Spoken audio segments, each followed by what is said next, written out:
Millions of frontline workers keep our economy running and are provided with the latest technology to do their jobs.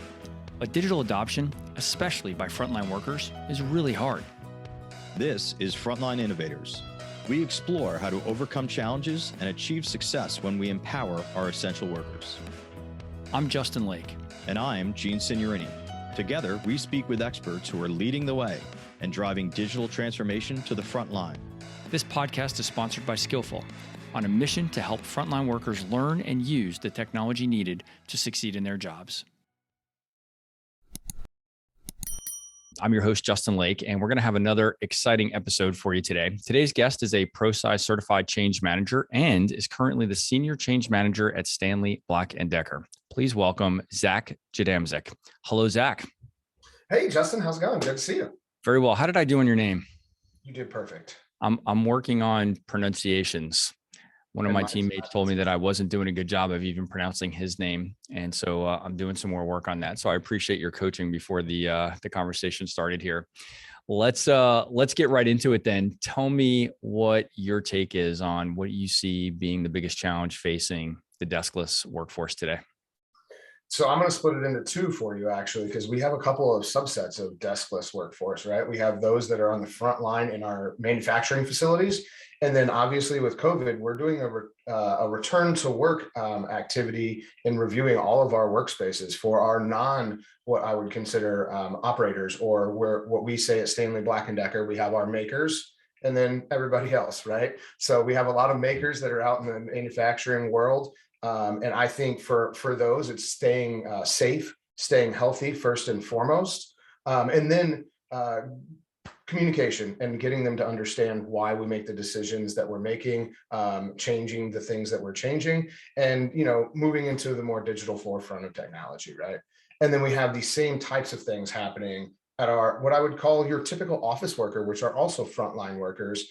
They're also now deskless, as you say. So there's a couple of different fronts that we're playing on. Yeah. It's really interesting. You refer to many of the men and women that I might call frontline workers as makers. Talk me through that a little bit more. Absolutely. So you can see behind my wall, we are for those who make the world. That's what we call those that are making our tools and working in our factories. And it's also what we call those out in the world building our buildings, right? Building bridges, all the infrastructure that's being worked on, things like that. They're all makers, and they all require us to do our jobs so that those can make the world. Yeah, that's fantastic. I have my share of Stanley Black Decker tools in my workshop at home that doesn't get nearly as much of my time as I'd like to, but it's still nice having all the DeWalt tools out there. So, well, we appreciate the support. So you mentioned staying safe, healthy, and then you also talked about communication, and communication comes up a lot on the podcast in terms of how we can do a better job of informing people throughout the entire organization, but particularly some of the men and women on the front lines. I know we're probably going to come back and talk a lot about this, in the rest of the show, but is there anything that kind of stands out to you from a communication standpoint as something that's been a gap that you've identified and needing to close, or something that you're doing today that you feel like is kind of noteworthy in that area? For us, COVID was a large challenge, right? How do we communicate the changes if you can't be in the building? And while we never shut down any of our factories or our plants, they were open 100% of the time. It was difficult to get that information to them, right? With social distancing and being spread out and masks and, just even talking to one another, loud machinery. And now you have a mask over your face, right? So, you used to be able to read lips, and now you can't read lips. So it's not, when I say communication, I don't mean just the top down corporate into the BUs or, the signage, the digital signage that we put out there. I mean, just communicating in general was much, much more difficult to be able to hear and understand direction and things like that. And we really had to leverage some technology to make that a little bit easier. Okay. So I want to come back to that, particularly the technology piece. So let's table that for now. I'd like to give the audience, and I'd like to hear a little bit more myself about your background and kind of what's brought you to be in the role that you're in today. Yeah, I think just like any other change manager, we have an odd path to where we're at, right? Nobody goes to college and like, I'm going to be a change manager when I grow up, right? It's a thing that we don't really say. So for me, I started out in the insurance industry as a claims adjuster, just handling minor accidents, worked my way through that into eventually building systems and being a business systems analyst. So I flipped from, doing the work to helping build a new claim system. And I was tapped as a SME for that project. And I actually picked up IT pretty quickly, picked up writing requirements very quickly. So they just asked me to be part of the project team. And so that's how I ended up in the project world. That led me to project management, managing other teams for IT support. I've done a whole gamut of other things, which has actually helped me get here because I speak a lot of different languages. I don't speak Spanish. I don't speak French. But you mean the language of IT and business? I speak IT, I speak finance. I can help walk through a P&L and actually understand it. Things like that. All of those things are really, really important because we work with the breadth of the organization, from again, back to marketing, to finance, to operations, to IT, to HR. My particular role in my team, we support it all. So we need to have those type of communication skills and those languages so that we can do the job. And that's how I ended up here, right? It's an interesting mess. So what is it about the idea of change management and that just kind of led you to want to focus your energy in that area, especially with such a broad background where you probably had a lot of options in terms of your career pathing? What led you into change management? So helping the people who use the tool. Our goal is to be here for the customer. It's to be there for those who make the world. In my current role, in my previous roles, it still was always about the customer, customer first, customer focused, customer centric, all of the corporate taglines that come along with, all of those customer type things, right? However, those who need to serve the customer weren't really thought of when building, whether it's a new system, a process, program, or reorganizing, your whole organization. And so it was really odd to me that, I'm as a frontline worker or as a maker or as a person just answering the phone, nobody's really taking our opinion on what we needed, right? To do our job to help the customer. Mm-hmm. And at the end of the day, we're your first line of defense or first line of success with a customer. And we don't have the tools that we need because nobody really asked us. And I always found that really interesting. And so when I got asked a long time ago to be part of a project, I jumped on the chance. I was like, yes, I want to do that. I want to help fix everything. Like I know how this should go. I know what the process should be. And that really served me well. And that's how I ended up, getting on the project and doing more and more. But that's really what I still hold dear to my heart, right? Like, how do we make it better, faster, smarter? And now it's really just for our internal employees as well. When I took over a role in an insurance company a while ago, it was really helping run an operations group, but it wasn't an operations group like manufacturing. It was an IT operations group for the platform that we just built, the new claim system. And our people need that system to work. They also need people that support them. So if that system goes down or they have a question, they have that information quickly and easily, because your customer is going to be completely impacted if they don't have what they need right then and there. And so we didn't have a lot of that, right? We were just kind of building a system and throwing training at them and throwing code over the wall, so to speak, to an operations support team. And the people that were building the system weren't really taught. And so I built a program. We called it Transition Readiness is actually what we called it. I didn't know it was change management at the time. Mm-hmm. We just called it Transition Readiness. Hey, we're going to transition this piece of code into this system. It's going to do this thing. Here are all the steps. And so we just created a checklist, basically. Here are all the things you need to do as a project team before you can just throw code into production. And that's really what started this whole thing for me. Then I started doing more research and I was like, oh, I'm not a genius. I am not a genius. This is a thing. It's change management. And that is what really led me down that path. Yeah, as I've come to learn more about the profession, I'm fascinated and I really getting nostalgic. I think back to projects that I've been a part of over the course of my career, and I realized that we were dealing with change management all along. We just didn't necessarily use that terminology. And I would say sometimes, probably more often than I'd care to admit, we were dealing with change management as a reaction to solving problems rather than being proactive and thoughtful and strategic about it on the front end. Did you have any experiences like that before you were officially a change management professional in your current role today? Did you have any experiences where you were, well, it sounds like you were just describing one of those examples right now when you were on the project side before you were in change management. Are there other examples that made you say, hey, we've got to think of a different way of doing this? Justin, every single day, myself, my team, and others are brought into a project that's been going on for a week, a month, a year. And then they're like, oh, we need that change management team over there, right? Yeah. We need some training and stuff. We need some communication and stuff, right?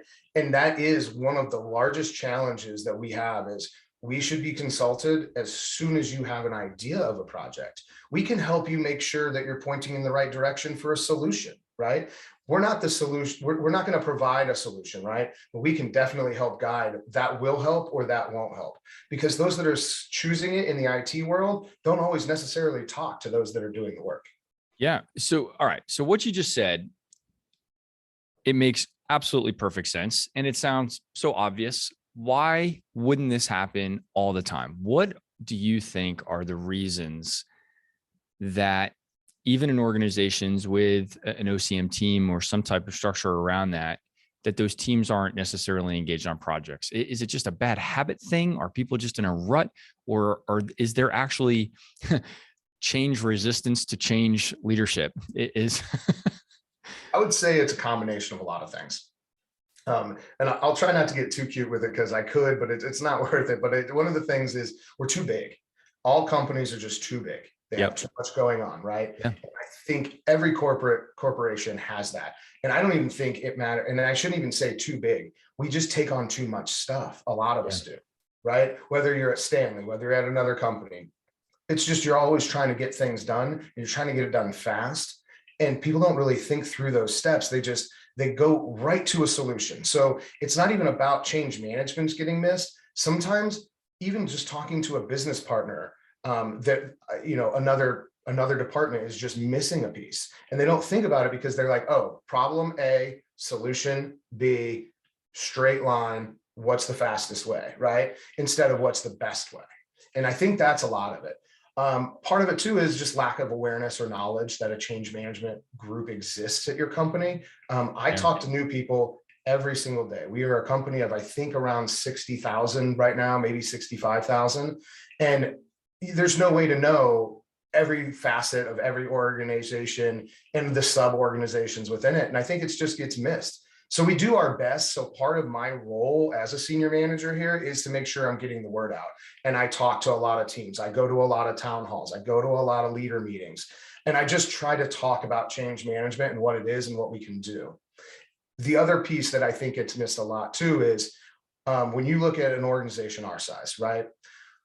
We don't have the resources to have a change manager for every single project that's going to happen throughout the company. So a lot of our role is really about education and education of our leaders so that they have it built into them. That is our goal. That's what we try to do here at Stanley, is emphasize the learning of our leaders. Yeah, it's interesting. As I hear you describe that scenario, I'm thinking about like a fast food order where somebody says, like, do you want fries with that? Right. And it's like, hey, I'm building out this project plan. Hey, do you want change management with that? It's as if it's some type of like optional add-on to a project. That's a really good descriptor. I hadn't heard that. And you know what? I'm gonna borrow that if you don't mind. It's really yours, man. No royalties needed. So it kind of makes you wonder, like, under what circumstance would somebody say no, or to think that they didn't need it? Now, I know that there are sometimes some, like cost allocation challenges and resourcing challenges that might cause, some heartburn. Hey, we don't have enough money in the budget for that. It's the same thing that happens with training, right? Training gets demoted in the project budget because we're like, oh, well, all we have is enough money to actually build. We already had 4 change orders with the vendor. So now we don't have any money to train everybody, right? So I suspect change management kind of fits into that category sometimes. Do you see that happening? I would 100% agree with that. I don't think that is a driving factor or force here at Stanley, but I know for sure it happens at other companies. I talk to my peers a lot, and it is that way. What I would caution though is Just because you have a product, if people don't want to use it and the people don't like it and they don't know how to use it or even know it exists, then you just spent, X amount of dollars on a thing they can't even use. So what Yeah. did you really do? What did you really accomplish? Well, that's a really good point. And I think from some of the other guests, and I feel like this is coming out in some of the things that you've said, it really has to be not just, 2 people, 3 people, 30 people that do this job, but it has to be something that permeates through the culture. And you talked about the leadership development aspect. So let's go back to that a little bit more, because I think that's something that it may be those same leaders, the uneducated of those leaders, who say, yeah, I'm not going to take the fries with that. How do you go through the process of educating them that this is an investment that will yield many multiples in return versus just some added cost or complexity or friction added to their project? So it's a couple of things. Luckily for me, I didn't have to bear that cross of creating our organizational change management group here at Stanley.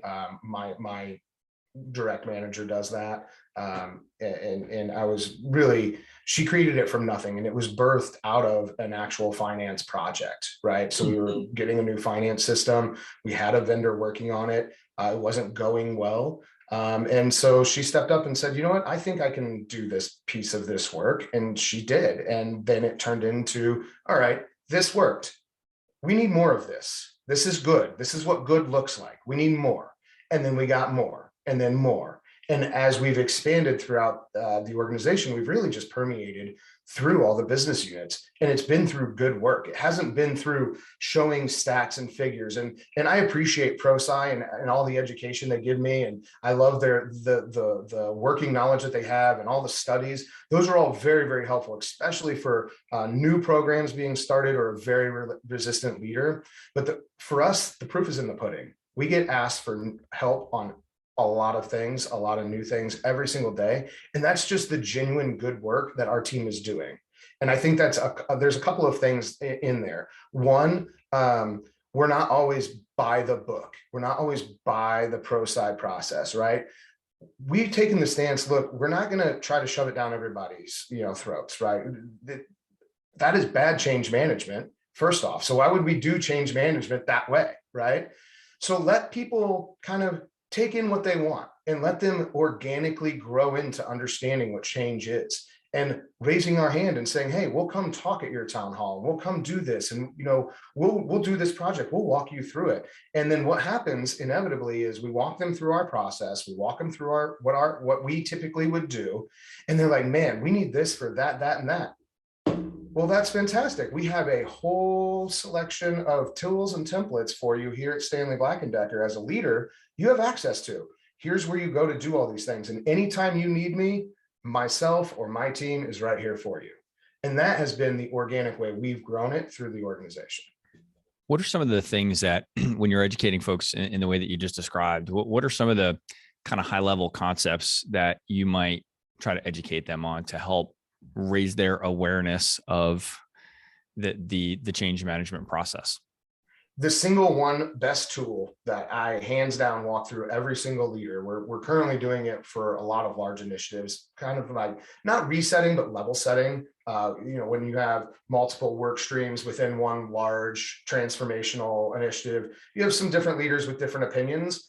But one of the things that we've been using is it's called a case for change. It's describing what is going to change, why it's going to change, how's it going to impact your organization, and then lastly, and most importantly, how's it going to impact individuals. And the reason why it's interesting is this all seems common sense, but it's just not common practice, right?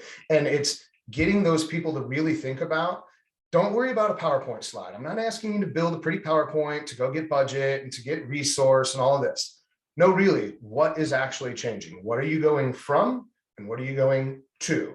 And doing that mental exercise with them really breaks them out of their shell, because again, I don't want corporate speak. I don't want ROI and all these things in what you're actually doing. No, really, what is going to happen? They're going to have this today. They're not going to have that tomorrow. Okay, cool. Now we can go to the next step on why. And then they give you the big PowerPoint pretty well because of this and that and the external blah, blah, blah. No.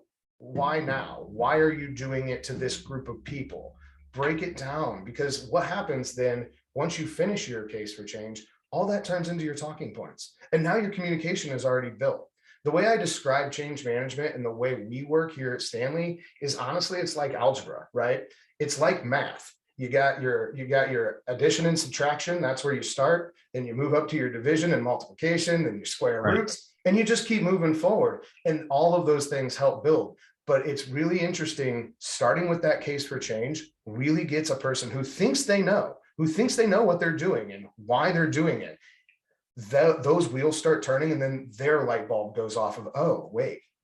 And one of two things is going to happen. Either, yep, they're going to go through the process and great, now we have our talking points. Now we can define our stakeholder analysis and blah, blah, blah.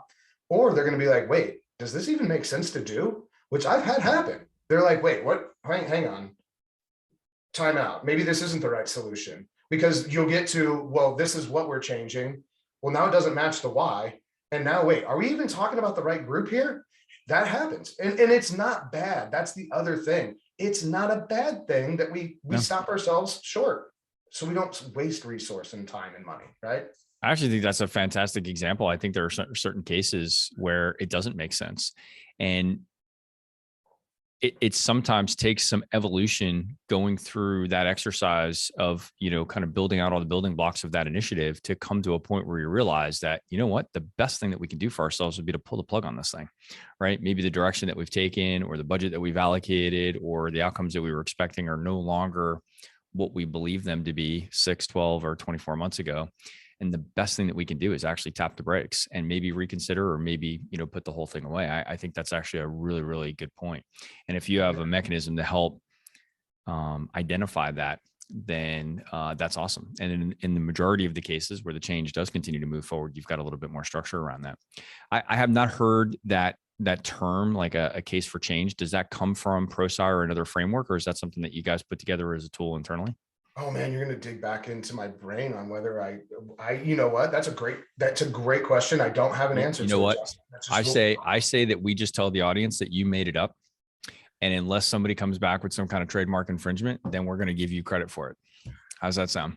I don't know if I'm comfortable with that, but okay. Like we use the term case for change. I believe that it is a true change management concept. I don't know if it was created by Cotter. Okay. Yeah. ProSci, but yes, we do. That's the methodology that. Okay. Then scratch my suggestion of attribution, and I appreciate it. I don't like taking things that I know aren't mine, man. That's another thing. Again, a lot of what we do, and I do want to put this out there, a lot of what we do as change managers, it is all just common sense, not common practice. I have created nothing new, my friends, nothing new. I wrote that quote down. It's common sense, but not common practice. I think that should be really the overarching theme of Frontline Innovators, because in this, to our audience and former guests, this is not to take away from any of the innovative things that, you all have done. But the reality is a lot of this is common sense, but it takes, because it's not a normal part of the culture in many cases, because it's not part of our normal practices, it is definitely not part of common practice. And so really the innovation is thinking about how to take these common sense ideas and get them adopted, right? Get engagement about engagement, right? How do you change everyone's thinking about looking at change management as something that you make a relatively small investment and get outsized returns in the long run, just by taking a quick pause, thinking about things a little bit more strategically, and then being able to execute more effectively down the road. So it is absolutely common sense, not common practice. And I hope some people can kind of go buck the trend inside their organizations to make it so. No, I appreciate that. And I think there's a couple of points that you just talked about that I think are really, really good. When you think about the common sense, not common practice, and like what myself and my team bring, we just bring a different lens. We just bring a different perspective. Right. When you're putting in a new piece of software, you have IT people putting in an IT software. Great. Right. IT, I'm sure you selected the right product because you probably did a bunch of due diligence. You know technically how to get it actually implemented and over the wall and into, production environment. And you probably know how to write some type of training document to technically walk through the thing, right? Yeah. But if you don't partner with the people that are going to use it and see it in practicality, then is that really real? And then you no longer have common sense, right? Think about your finance department. They're going to put in a new process, right? We have a new closing process.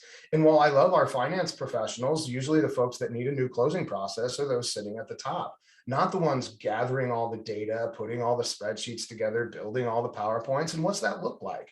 If you want a new report, what does that actually mean? We have a lot of technology leveraged in digital or digitizing a lot of our reporting, right? And I'll keep it agnostic, right? We have all the things, right? All the tools to make that happen. And it's one of those things where a leader will say, yeah, I want that report. Okay, but do you know what that means when what has to happen to make all that happen? It's not like a click of a button. And so you have that problem. Then we have our process engineering team, which is great. And they're doing a lot of lean work in a lot of our factories. And they're on the floor and they're counting widgets and dollars and time and dot.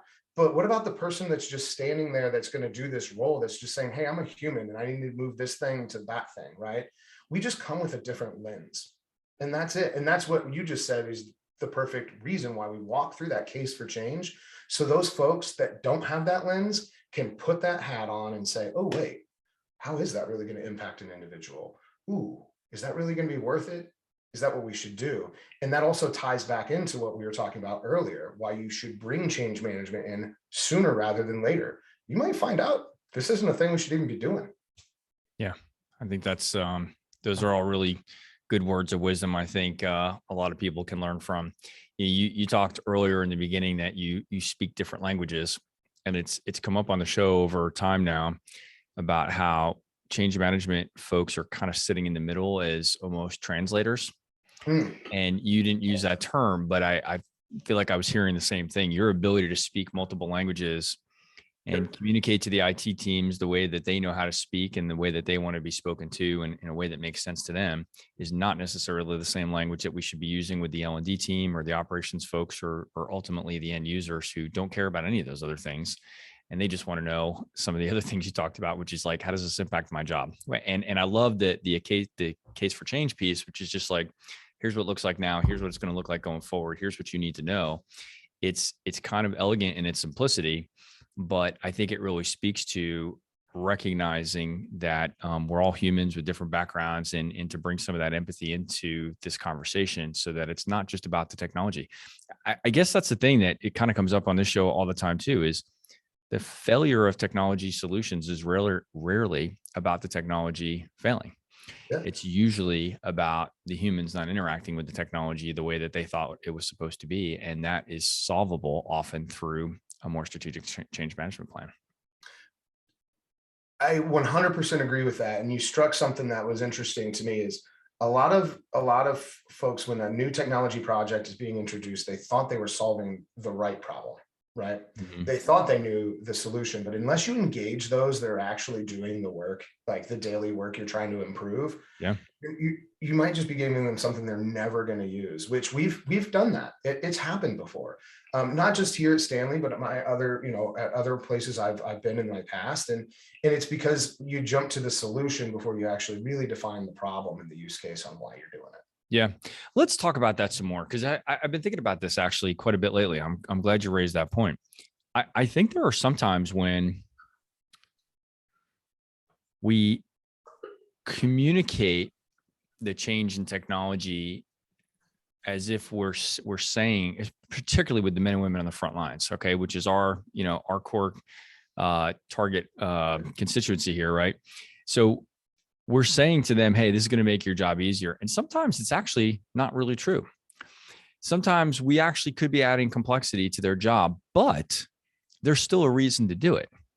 And I think we do a crappy job, or at least I've witnessed mostly crappy jobs done in terms of communicating that. So an example might be, I may be asking a field service technician to do 3, 4, 5 more steps than they otherwise have to do. I'm actually not making their job more efficient at all. And I know that I'm not making their job efficient at all. But rather than being transparent about that and explaining why it impacts things positively down the road, an example might be, I'm asking you to track the parts that you're putting into this work order with more detail and more specificity, because it will allow us down the road for the guys that manage the warehouse to make sure that we have replacement parts available in the future. So it actually might make their job actually a little bit slower. They might have to take on 3 or 4 more steps, but there's an overarching business objective that is accomplished through that step. Do you think it's fair for me to say we don't always communicate that super well? 100%. And I actually have an example of it. Like, all right, tell me. Like, as you were talking, I was like, yeah, we do it more often, not more often than not. That's probably a bad thing to say. It happens often, but you're correct in the fact that perfect example for us. I was in a plant in Ohio. There was this shrink wrap machine, and it was just not in a good spot. It wasn't in a very safe spot. And our safety committee was like, yeah, we really need to move this. And so we moved it. It made it more difficult for those who needed to use the machine, because they now have to take a forklift. They have to now drive around a pole and squeeze in and do it here instead of, where it was easy access, they're there, right? And nobody really told them. And I wasn't really part of the plan of the program. I was there for a whole nother ancillary reason, which is what was funny about the whole thing. The guy comes in, he was like, hey, did you move the thing on the floor, to another manager? And he's like, yeah, safety wanted to move it. Well, could you have at least told us when or why or how? Now I got these people and I got a backup and we didn't plan for it and so on and so forth. And so after the person left, we were just having a quick conversation. I was like, yeah, that's a really good example of bad change management. And that's one of the reasons why I'm here visiting. We need to talk about these things. You can't just change something. Well, yeah, it was the right thing to do. Again, health and safety of our employees is number one every single day, 365 days a year. But you have to tell them that. You have to tell them we did it for your health and safety because it was just in a bad spot. So that is a perfect example. And how many times, that story is not necessarily about a new piece of technology with the shrink wrap mechanism and stuff like that, but I think we do the same things on the technology front, and it doesn't mean that they're bad ideas. In most cases, I've been a part of the project planning of a lot of those, projects. I know the ideas have merit for the business. There is a downstream implication that is always positive when we're working up this initiative, but I do think that there are users that can be affected downstream by that, for whom it may not necessarily be positive. That's okay too. It may be part of their job, and we may be able to give them the bigger picture about why this is so important.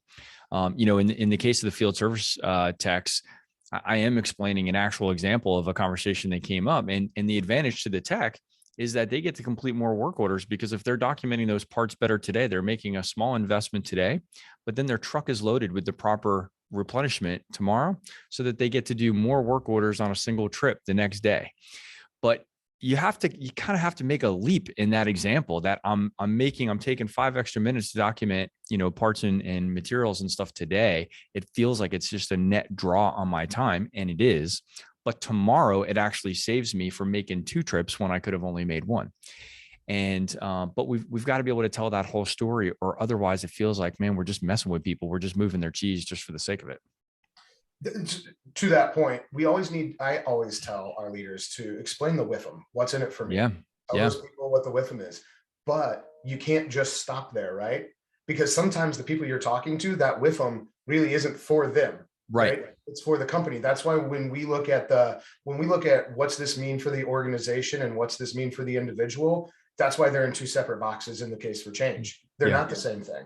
And then even more so when you're talking about what's it mean for the organization, sometimes, especially when you're talking about a large transformation, I have to get a leader to break it down. What's it mean for Stanley Black Decker as an organization? What's it mean for our tools and storage group? And then again, what's it mean below that, right? Because all of those things layer and wrap up, and the WIFM isn't the same for everybody.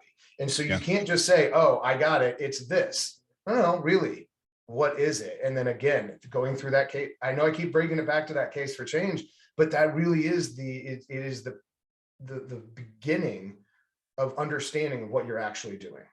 Yeah. You think there's like any type of debit and credit system in place where, when we're talking about who all the people that are affected, do you think the frontline workers sometimes might come back and say, I feel like I'm always on the receiving end and there's nothing in it for me? That's a really good point.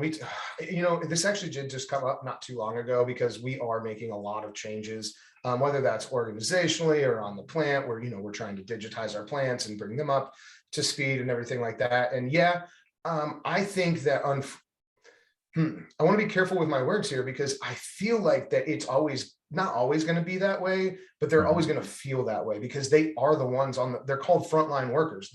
For us, they're our makers. They're the ones actually doing the work and making the tools. So unfortunately, I think they're always going to get the majority of that change. I don't believe that they're always going to get the majority of it doesn't actually help me, it only helps corporate. Because I would vehemently disagree with that statement. So I think it's two statements for me. I think we have to be sensitive to that. I agree with you completely. I think they are on the receiving end of that a lot of times. And it may just be a part of their job. You're right about that. But I think we need to do a better job of understanding that, especially as you and other change management professionals have helped me understand the concept of like change saturation, just the overall change capacity and how much people can withstand. We are expecting a tremendous amount of these men and women. And, the COVID, and here in terms, I make fun of it all the time on the show, but this idea of Zoom fatigue, we're on a Zoom session right now. I don't feel fatigued, by the way.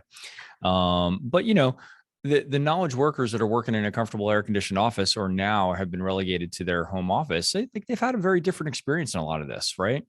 And so the men and women on the front lines are definitely getting a whole lot of change, and they've had to keep some things like driving to the office and still doing, not necessarily to an office, but to a facility. They've had to keep a lot of those things in place. And then meanwhile, they've had to absorb a lot of change at the same time. So I guess to me, it just boils down to empathy and awareness of recognizing that a lot of the changes that we've experienced collectively as a society over the last 2 years haven't all necessarily been the same. And so if we're going to ask those folks to, be on the receiving end of more digital transformation initiatives and things like that we just need to do it eyes wide open and just be respectful that they're dealing with a lot and they haven't been able to, work from their kitchen table. I think there's 2 points that I definitely want to talk about. Now that you brought that up, I really am kind of excited, not excited about these 2 topics, but there are 2 things that are really hot topics for me and where my focus is right now. So some of it's theory and some of it's not, but we'll go through it, right? You have your normal change curve, right? Where you're like, okay, we're going to change. I don't want to change. And then you kind of start learning about it and you're like, okay. And then you move on. You're like, all right, I accept it. Okay. You gave me my knowledge. I know how to do it. Okay. Now I'm doing it. Right. And it's a change curve. The thing is, everybody, the way we describe it in our profession is always, okay, you're going to go through this change curve and then stop. There's no stop. There never will be stop. Everything is ever changing. It's always a circle. There is no change circle, right? But there is a curve, but then there's another curve, and then there's another curve, and then it's just going to be cyclical. And it's going to be that way. If you work for any company, that's how it's going to be. Even if you own your own company, that's how it's going to be. That's just life. It's the circle of life, right? So when we say these, when we go out and talk about change curve, we really need to start giving our people better tools to just handle and work with change, because it's ever constant, right? It's ever constant change. So that's another piece and focus of my team, is providing that personal and professional resiliency. What can I do to make my day better? What can I do to make my peers' day better? What can I do? Mental breaks for myself? How do I handle all of this change that's going to happen, right? Because it's ever constant. It's always going to change. So we always talk about this change curve, and I'll be in this happy place. Well, you're going to get me to my happy place as an end user for this one thing, but then there's this other thing that's now new. And now you got to get me to that happy place. And then another thing, right? And it's just ever continuous. And then the other thing that I've been putting a lot of thought into as well, and it builds into the same concept of change is not only never going to stop, it's only getting faster, right? So think about the on-demand experience that you have as an adult, and think about what your children have, right? So I have an 8-year-old, but he'll be 8 in a week, next week. What he wants, he can get instantly, right? Instantly. When I can get what I want on Netflix and YouTube, and before all that was around, I still could probably get kind of what I want, right? My child, now we're in a different socioeconomic scale, so let's keep that in mind. But in general, we live in a nice suburb where most of the kids around here can have just about anything they want on the spot. Think about adults now. How often do you make food or order it through DoorDash or Uber Eats? You can get whatever you want. We have a local company here called Cluster Truck. I don't get paid for them, not an ad for them, but they're awesome. And you know what's great about them is they have these kitchens around the city and you can get whatever you want. So if he wants pizza and they want tacos and I want Chinese, I can have it delivered within 7 minutes to my home. It's insane. That's insane. So where I'm going with all of this is think about this. You have those that are on the front line now that are an older generation. Our makers are getting a little bit older. We know this. Their appetite for change wasn't really there because change was a lot slower. Middle, say we're in our 20s, 26, right? 25, 26. They're used to change. They're used to getting what they want quickly. And that's okay because they're a little bit better at it because it's what they want, right? They're getting what they want. Now think about my 8-year-old. Now let's talk about the expectation of change and what I want. You have a 20-something who they're going to expect things, right? We talk about them all the time. I want a better salary. I want to be promoted faster. If you think that is scary, when my 8-year-old is in his 20s, what's that look like? Can we as a company change fast enough? Can I even do my job to provide change management for that person? I don't know the answer to that. And that's something that I'm focusing on and I'm trying to do some research on because that is where we need to be as leaders of change. I need to understand in 10, 20 years, that 8-year-old who can get any food, any game, anything they want on demand. How do I get them to change to what we need them to do? And how do I do it fast enough? As you said earlier, and as we talked about, it's hard enough for me to just get invited to the kickoff call. I am very certain that, well, maybe it's a hypothesis. I shouldn't say very certain, but my hypothesis is that my 8-year-old, when he is in his 20s, he's going to often just go do. He's just going to go do whatever that thing is because that's what he does now. And nobody can stop him. Yeah. This is a really, really good point. And the things that happen in our consumer lives affect how we think about what's possible in our work lives, right? And when we're in massive organizations like the one you're in today, and they just don't seem to move that well, I think you're absolutely right. I shouldn't say that they don't move well. They aren't as nimble as what some of the services that we have available to us in the consumer space is really what I meant to say by that. And so, I love the example of, food delivery and all of the other things that we can have on demand. And then we talk about transferring inventory, in a manufacturing environment from the warehouse into the field service truck. And it seems like it's an act of Congress to make that stuff happen. Right. Crazy, right? And the question is why? Why does it have to be that way?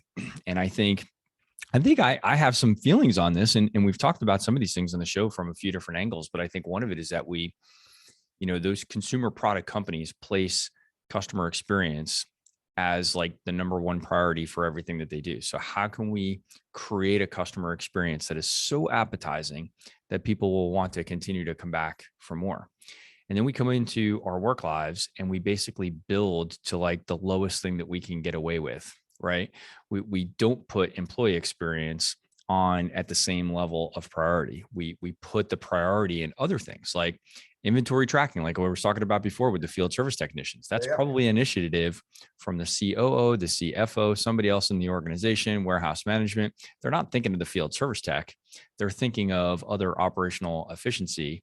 And then it's like, well, what's the minimum employee experience that we can deliver to that field service tech to get him or her to actually use the technology?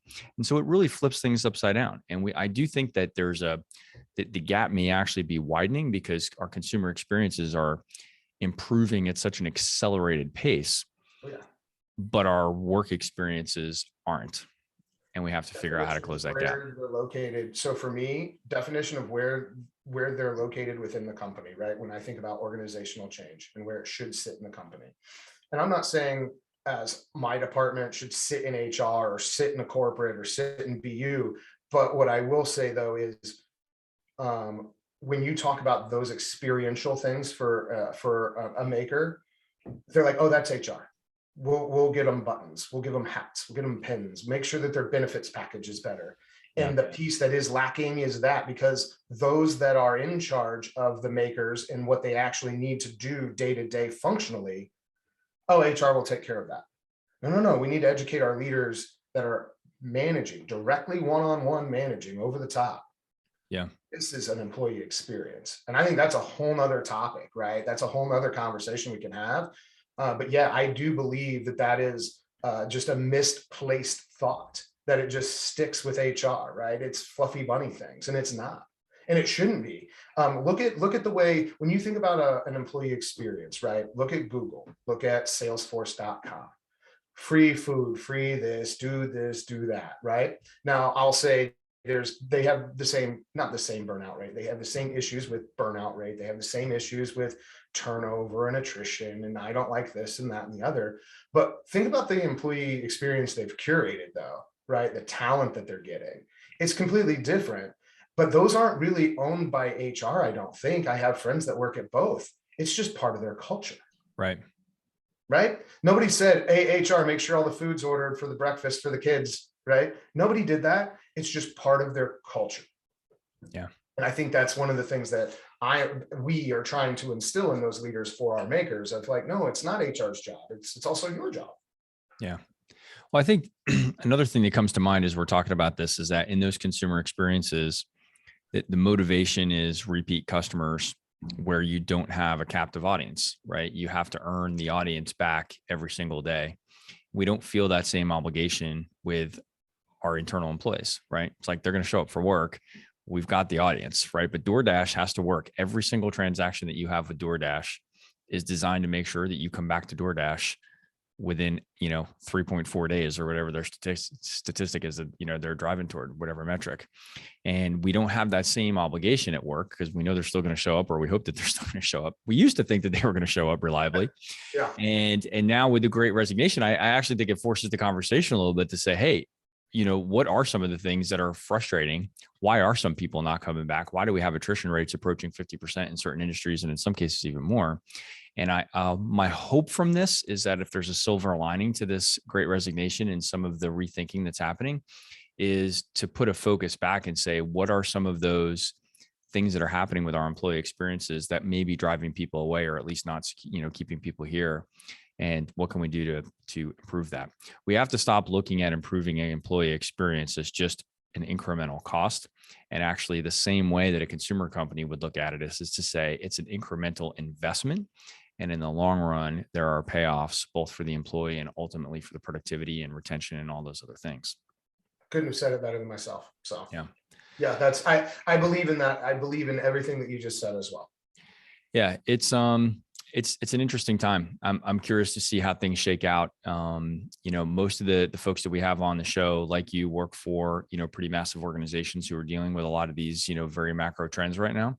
And I hope if Frontline Innovators can have any little dent of an impact, I hope we can help to propagate the idea that employee experience, particularly with the men and women on the front lines, should not just be an afterthought. It's something that we need to think about. And I'm going to go back and I'm going to steal your quote, which is just that just because it's common sense doesn't mean that it's common practice. And so there's an opportunity there, probably with some low-hanging fruit, to take things that really are common sense, don't necessarily require significant investments, but do just require us to be deliberate and intentional and make sure that we're implementing those things and creating common practices.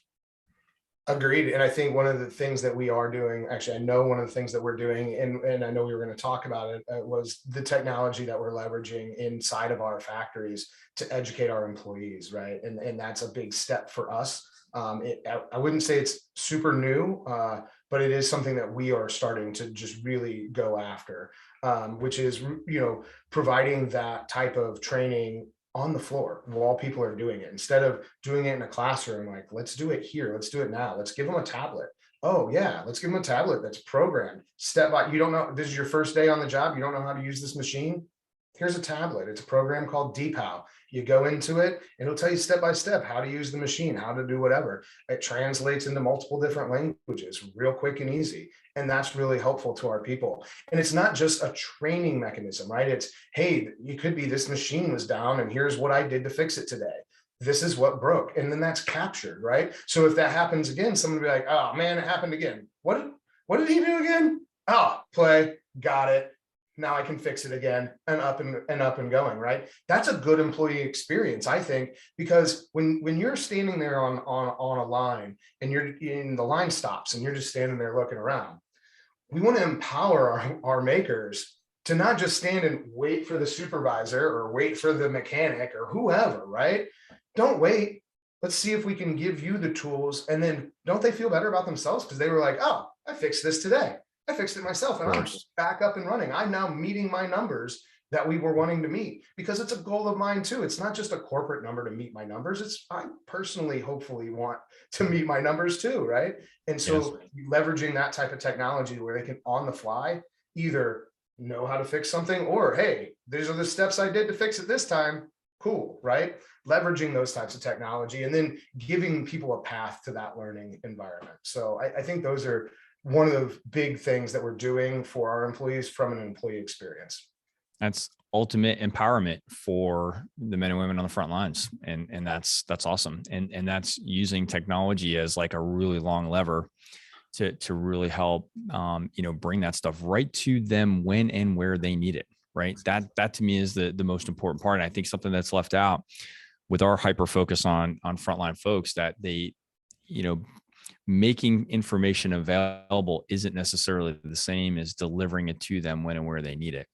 And that gap can often be big. And the example that you just provided is a perfect way to fill that gap, to really bring it to them right where they can take, action on the information that they have right at their fingertips. That's awesome. Yeah. It's one of the things we're trying out. Seems to be working well. That's awesome. Well, man, I need to wrap this up. We've actually gone a little bit over, but the conversation was really good. Thank you so much for taking time today. It's really been a pleasure getting to know you and hearing your story. And I'm looking forward to sharing it with the rest of our audience. I thank you very much. I appreciate it. I've listened to a few of your podcasts. I really enjoy what's going on, and what other companies are doing is really helpful for me, not to take their ideas, but to mold them and use them, right? I'm not the smartest person in the world, and I hope not, right? That's why I have a team of people that help me. That's why we're an organization of so many. And so things like that you're doing, I actually appreciate, right? It takes a lot of guts and time and effort to be like, you know what, I'm going to start a podcast, right? Like it's not something they always talk about it or people think about doing it. You're actually doing it. And I congratulate you for that, sir. Well, thank you very much. I heard a statistic that was pretty motivating. I might have shared this with you when we first met, but I heard that the average podcast only completes 7 episodes. So we immediately went and signed up with our partner who helps us produce this show. And we signed up for 104 episodes, 2 a week for 52 weeks straight. And we said, I'm not going to become another statistic. We're going to see this thing through to at least 104 episodes. So I think as of yesterday, I think we dropped the 57th episode or something like that. We're about halfway through that journey. And so far it's feeling pretty good. It does take a lot of time and energy to put into it, but it's something that we're really enjoying. We're building a community around this conversation, and we're going to welcome you into the Frontline Innovators Council after today and keep that conversation going. And so it's really kind of taken on a life of its own, and it's something I'm very proud of and proud to have been a part of, and looking forward to keeping the conversation going with you. Absolutely. Feel free to keep in contact. Would love to have more. Enjoy the rest of your day. All right, man, we're going to wrap it up there. I hope the audience has found this conversation as enjoyable as I have.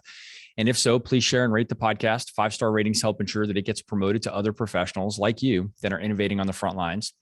Reminder that this podcast is sponsored by Skillful, the mobile digital adoption platform for deskless and frontline workers. Visit the website at skillful.com. That's SKYLLFUL.com. And if you or someone you know is out there innovating on the front lines, we'd love to hear about it. Please reach out to me on LinkedIn and share your story. And we'd love to get you on one of the next episodes. Zach, thanks again for your time today. Thank you. Have a great one. All right.